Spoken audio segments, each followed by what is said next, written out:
And let's talk about this current situation that we're in now, right? Again, you and I dealt with the global financial crisis together, right, last time, but this is a bit different, isn't it? So give me an example, like a classic case study, if you like, or an example of an ownership structure that would be something that would be of interest to you in terms of the kinds of deals that you're interested in.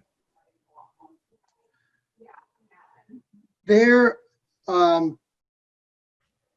are various devices that have been created over the past 20, 30 years to facilitate different forms of ownership that have advantages and disadvantages all bundled in, that you take it all with the good and the bad of it.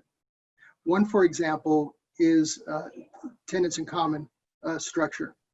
There's always been tenants in common ownership, but back in like to the 2000s, it was a big thing. And I'm not even referring to that ticks per se, but I am referring to properties where there's multiple ownership.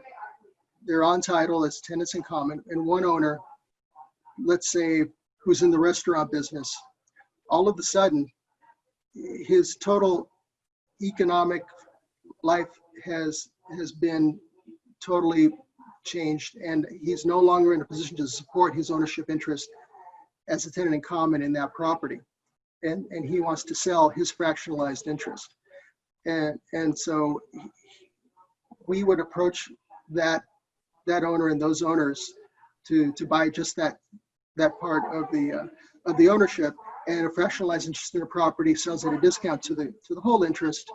And then once we had the fractionalized interest, then we would perhaps solve to have complete ownership of the property. They're subsequently creating an accretive effect on the value of owning a complete property as opposed to a discounted fractionalized interest, for example. There are properties owned in trust where there's significant disputes amongst the beneficiaries.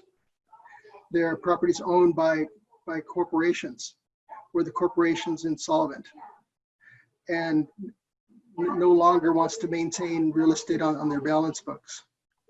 There are family situations, husband and wife, divorce, owner dies, heirs can't settle on what to do with the property and how to dispose of it.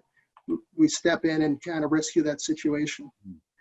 And so those are some scenarios. There are so many.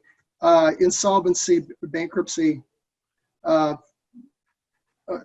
ownership where it's a Chapter 11 and they just want time to have a good disposition scenario for the debtor in possession.